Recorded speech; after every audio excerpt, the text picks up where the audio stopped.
इयत्ता 10वीसाठी आपण विज्ञान भाग 2 विषय विज्ञान भाग 2 मधलं दुसरं प्रकरण जे आहे ते दुसरं प्रकरण आपण बघणार आहे सजीवातील जीवन प्रक्रिया भाग 2.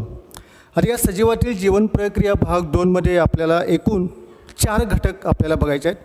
त्यातला पहिला जो घटक आहे तो सजीव आणि जीवन प्रक्रिया, दुसरा जो घटक आहे सजीव आणि ऊर्जा निर्मिती, तिसरा जो घटक आहे सजीव अन्न घटक मिळवणारे काही ऊर्जा आणि चौथा जो घटक आहे पेशी विभाजन एक जीवन प्रक्रिया. आता या पाठामध्ये 4 घटक बघत असताना थोडंसं आठवा म्हणून एक प्रश्न आपल्याला दिलेले आहेत. सर्वांनी 10वीच्या पुस्तकामध्ये डाव्या बाजूला थोडंसं आठवा म्हणून तुम्हाला एकूण 7 प्रश्न या ठिकाणी दिलेले आहेत. आता हे जे प्रश्न जे आहेत ते इयत्ता 5वी ते 9वीपर्यंतच्या अभ्यासक्रमावर आधारित काही प्रश्न तुम्हाला दिले असतात. त्याच्यामध्ये संतुलित आहार कशाला म्हणतात, किंवा पाचक रसाचं पचनसंस्थेमध्ये कार्य कसं होतं, किंवा आपण खाल्लेले जे अन्नपदार्थ जे आहेत ते अन्नपदार्थ शरीराबाहेर टाकण्याची प्रक्रिया किंवा संस्था कोणती, तर तुम्हाला माहीत आहे त्याच्यामध्ये उत्सर्जन संस्था ही महत्त्वाची क्रिया या ठिकाणी कार्य करत असते.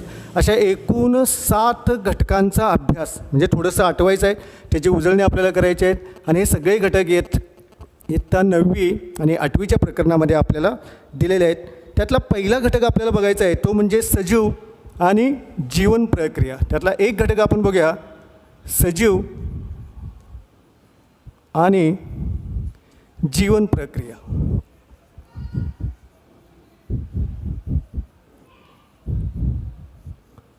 आता या पहिल्या घटकामध्ये सजीव आणि जीवन प्रक्रिया हा जो घटक जो आहे तर मानवी शरीरामध्ये अनेक प्रकारच्या संस्था या अविरतपणे आपल्या शरीरामध्ये कार्य करत असतात. मग ते अंतर्गत संस्था असतील किंवा बाह्य संस्था असतील. आता अंतर्गत संस्थेमध्ये एकूण 5 घटक जर आपण बघितले तर त्याच्यामध्ये पचन संस्था आहे, एक आहे पचन संस्था,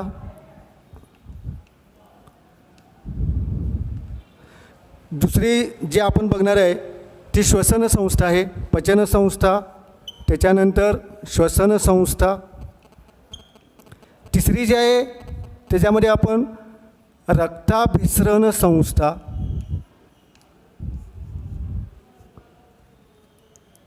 चौथी आहे उत्सर्जन संस्था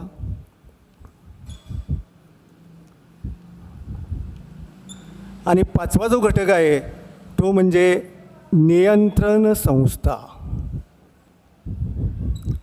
आता या अंतर्गत असणाऱ्या ज्या 5 संस्था ज्या आहेत त्या प्रत्येक संस्थेचं कार्य या ठिकाणी वेगळं असणार आहे. पचनसंस्था जर आपण घेतलं तर पचनसंस्थेमध्ये आपण खाल्लेले जे अन्नपदार्थ जे आहेत त्या अन्नपदार्थाची पचनाची क्रिया या पचनसंस्थेमध्ये केली जाते. त्याच्यानंतर श्वसन संस्था जो आहे कार्बन डायऑक्साईड वायू या ठिकाणी आपण ज्यावेळेला उच्च श्वासावाटे बाहेर टाकतो आणि ऑक्सिजन आत घेतो ही परिवहन संस्थेमध्ये श्वसन संस्थेमध्ये कार्य या ठिकाणी करत असतात. तिसरी जी संस्था जी आहे आपण खाल्लेलं जे अन्न जे आहे त्या अन्नाचं रक्तामध्ये रूपांतर करणे आणि ते सगळ्या पेशींना पोचवण्याचं काम या ठिकाणी श्वसन संस्था म्हणजे रक्ताभिसरण संस्था या ठिकाणी करत असते. आणि उत्सर्जन संस्था जी आहे जो रॉ मटेरियल जो आहे आपण खाल्लेला जो अन्नपदार्थ जो आहे तो अन्नपदार्थ शरीराबाहेर टाकण्याची क्रिया जी आहे ती क्रिया या उत्सर्जन संस्थेमध्ये चालली असते. आणि या सगळ्या क्रियावर नियंत्रण ठेवण्याचं काम हे म्हणजे नियंत्रण संस्था. हे झाले शरीराच्या अंतर्गत असणारे अवयव आणि हे अखंडितपणे या ठिकाणी कार्य त्यांच्यामध्ये चालू आहे. बाह्य आवरणामध्ये जर आपण विचार केला तर हात, पाय, डोळे, नाक, कान वगैरे हे जे अवयव जे आहेत या दोघांच्यामध्ये समन्वय साधून आपली जीवन प्रक्रिया जी आहे ती जीवन प्रक्रिया सुरळीतपणे या ठिकाणी चाललेली असते. आता ही क्रिया चालण्यासाठी अंतर्गत क्रिया जी आहे या क्रिया सुरळीतपणे चालण्यासाठी आपल्याला महत्त्वाचं म्हणजे ऊर्जेची आवश्यकता असते. आणि ही ऊर्जा मग आपल्याला कुठून मिळते तर जे मुख्य स्रोत जे आहेत त्याच्यामध्ये कर्बोदके असतील, प्रथिने असतील आणि स्निग्ध पदार्थ असतील. तर यामार्फत आपल्याला या ठिकाणी ऊर्जेची गरज या ठिकाणी भासते आणि या ऊर्जेद्वारे अंतर्गत ज्या क्रिया ज्या आहेत या क्रियेचं कार्य या ठिकाणी चाललेलं असणार आहे. आता या क्रिया ज्या आहेत जीवन प्रक्रिया या ठिकाणी सुरळीत चालण्यासाठी कुठलाही सजीव जर आपण घेतला तर त्याच्यामध्ये क्रिया सुरळीत चालण्यासाठी फक्त ऊर्जेचीच किंवा अन्नाचीच गरज भासते का, तर नाही. त्यासाठी आपल्याला ऑक्सिजन याची गरज आहे. कारण ऑक्सिजन असल्याशिवाय कुठलाही सजीव या ठिकाणी काय होऊ शकत नाही, जगू शकत नाही. म्हणजे ऑक्सिजन ही एक महत्त्वाची क्रिया आपल्या शरीरामध्ये असणार आहे, कारण ऑक्सिजन आत घेणे आणि कार्बन डायऑक्साईड वायू बाहेर टाकणे या क्रिया ज्या आहेत, या क्रिया सगळ्या तंतुकणिकेमार्फत, म्हणजे आपल्या पेशीमध्ये असणाऱ्या ज्या तंतुकणिका ज्या आहेत त्या तंतुकणिकेमार्फत या सगळ्या ऊर्जा या ठिकाणी साठवली जाते आणि त्या ऊर्जेचा वापर करून आपली जी जीवन प्रक्रिया जी आहे ती जीवन प्रक्रिया या ठिकाणी सुरळीतपणे काय चाललेली असते. म्हणजे ही जी ऊर्जा जी आहे त्या ऊर्जेला आपण जीवन प्रक्रिया म्हणणार आहे. वनस्पतीच्या बाबतीमध्ये जर आपण विचार केला तर वनस्पती ही कशी आहे, स्वयंपोषी वनस्पती आहे. स्वयं म्हणजे काय, स्वतः. कारण हिरव्या वनस्पती जे आहे ते स्वतःचं अन्न स्वतः तयार करतात, ते दुसऱ्यावर अवलंबून असणार आहेत. मग हे स्वतःचं अन्न स्वतः तयार करण्यासाठी त्याला आपण प्रकाश संश्लेषण म्हणणार आहे. मग प्रकाश संश्लेषण कशाला म्हणतो आपण, तर प्रकाश संश्लेषण या ठिकाणी हा भाग बघत असताना हिरव्या वनस्पती जे आहेत त्या हिरव्या वनस्पतीच्या पानामध्ये असणारे जे पर्णरंध्रे जे आहेत ते पर्णरंध्रे काय करतात, तर हवेतला असणारा कार्बन डायऑक्साईड त्याच्यानंतर बाष्प हे शोषून घेतात किंवा मुळाद्वारे असणारं पाणी हे शोषून घेतात आणि सूर्यप्रकाशाच्या साहाय्याने पिष्टमय पदार्थ तयार करतात. त्याच्यामध्ये 3 अणूंचा समावेश असतो. एक कार्बनचे 6 अणू, हायड्रोजनचे 12 अणू आणि ऑक्सिजनचे 6 अणू. आणि त्यांच्यातून तयार होणारा जो ऑक्सिजन जो आहे तो वातावरणामध्ये सोडला जातो. ही जी प्रक्रिया जी आहे या प्रक्रियेला आपण काय म्हणणार आहे, प्रकाश संश्लेषण. याचं रासायनिक समीकरण कसं तयार होतं, तर रासायनिक समीकरणामध्ये बघितलं आपण तर हवेमध्ये असणारा कार्बन डायऑक्साईड, त्याच्यानंतर पाणी, सूर्यप्रकाश. कारण इथं महत्त्वाचं म्हणजे सूर्यप्रकाश आहे, कारण सूर्यप्रकाश नसेल तर हिरव्या वनस्पती स्वतःचं अन्न स्वतः तयार करू शकत नाहीत. कुठल्या वनस्पती स्वतःचं अन्न स्वतः तयार करतात, की ज्या वनस्पतीच्या पानामध्ये हरितद्रव्य आहे अशाच वनस्पतीमध्ये प्रकाश संश्लेषणाची क्रिया चालू असते किंवा प्रकाश संश्लेषणाची क्रिया घडते. त्याच्यापासून काय तयार होतात, तर ग्लुकोज किंवा पिष्टमय पदार्थ. आता ग्लुकोजचं रेणुसूत्र जर आपण बघितलं तर कार्बन 6, हायड्रोजन 12 आणि ऑक्सिजन 6 आणि यातून तयार होणारा जो ऑक्सिजन जो आहे तो ऑक्सिजन वातावरणामध्ये काय केला जातो, सोडला जातो. आणि ऑक्सिश्वसन करणारे जे सजीव आहेत, म्हणजे आपण सगळे प्राणी किंवा आपण सगळे सजीव, वातावरणामधला असणारा ऑक्सिजन आपण आपल्या श्वसनासाठी शोषून घेतो आणि आपल्या पेशीतून बाहेर पडणारा उच्च श्वासावाटे परत बाहेर पडणारा कार्बन डायऑक्साईड जो आहे तो वातावरणामध्ये काय केला जातो, परत मिसळला जातो. आणि परत मिसळल्यानंतर परत हिरव्या वनस्पती वातावरणामधला असणारा कार्बन डायऑक्साईड आणि पाणी यांच्या सहाय्यानं ते काय केलं जातात, पिष्टमय पदार्थ तयार केले जातात. ही जी क्रिया जी आहे या क्रियेला आपण काय म्हणणार आहे, प्रकाश संश्लेषण. म्हणजे प्रकाश संश्लेषण म्हणजे कळालं का, तर प्रकाश संश्लेषणामध्ये ही क्रिया जी आहे ही क्रिया या ठिकाणी प्रकाश संश्लेषणामध्ये होत असणार आहे. आता या सगळ्या क्रिया सुरुवात होण्यासाठी जे कुठलेही सजीव असेल त्याला जीवन प्रक्रिया चालू होण्यासाठी त्याला ऊर्जेची या ठिकाणी गरज असते. मग ही ऊर्जा आपल्याला कशापासून मिळते, कोणकोणत्या घटकापासून मिळते, तर त्यामध्ये 3 घटक आहेत. एक कर्बोदके असतील, प्रथिने असतील आणि स्निग्ध पदार्थ असतील. तर कर्बोदकापासून आपल्याला जवळजवळ जर आपण विचार केला तर कर्बोदकापासून आपल्याला 4 किलो कॅलरी पर ग्रॅम एवढी ऊर्जा आपल्याला त्याच्यापासून मिळते. प्रथिनेपासून आपल्याला 9 किलो कॅलरी ऊर्जा या ठिकाणी मिळत असते. मग आता ही कर्बोदकाची जी ऊर्जा जी आहे ती कोणकोणत्या अन्नपदार्थातून मिळत असते, तर याच्यामध्ये कर्बोदकाचा जर आपण विचार केला तर सगळे अन्नपदार्थ. आता सगळे अन्नपदार्थ म्हणजे कुठले, जे मुख्य स्रोत आहेत, आपण जे अन्न खाणार आहे त्यातले मुख्य स्रोत म्हणजे त्याच्यामध्ये ज्वारी असेल, बाजरी असेल, गहू असेल, तांदूळ असेल, मक्का असेल, नाचणी असेल, त्याच्यानंतर वेगळ्या प्रकारची फळं असतील, दूध असतील, दुधापासून तयार केलेले काही दुग्धजन्य पदार्थ असतील, मध असतील, पालेभाज्या असतील. तर या सगळ्या पदार्थातून आपल्याला कमी अधिक प्रमाणामध्ये काय मिळते, कर्बोदके मिळते. आणि ही कर्बोदके आपल्याला 4 किलो कॅलरी एवढी कर्बोदके आपल्याला कमी प्रमाणामध्ये किंवा जास्त प्रमाणामध्ये आपल्याला काही ठराविक अन्नपदार्थातून या ठिकाणी मिळत असणार आहे. आणि हे मिळणारे जे अन्नपदार्थ जे आहेत मग आपली जीवन प्रक्रिया जी आहे ती जीवन प्रक्रिया सुरळीतपणे चालण्यासाठी ज्या सजीव आणि जीवन प्रक्रिया याचा उपयोग होण्यासाठी या कर्बोदकाचा या ठिकाणी काय केला जातो, महत्त्वाचा उपयोग त्याच्यामध्ये केला जातो. तर हा झाला सजीव आणि जीवन प्रक्रिया त्यातला महत्त्वाचा असणारा घटक.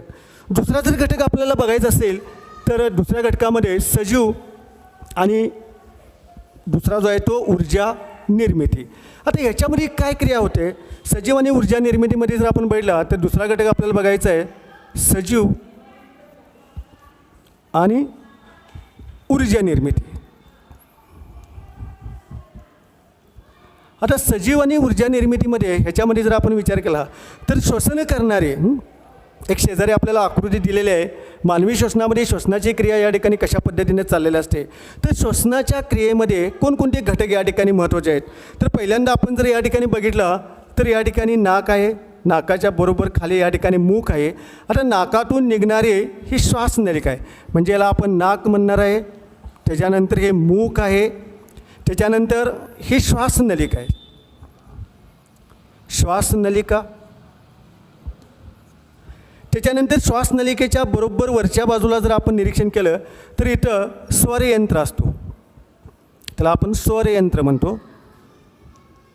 आता ही श्वासनलिका जी आहे ती श्वासनलिका दोन फुफ्फुसामध्ये या ठिकाणी काय केली जाते, उघडली जाते. हा फुफ्फुसाचा भाग आहे.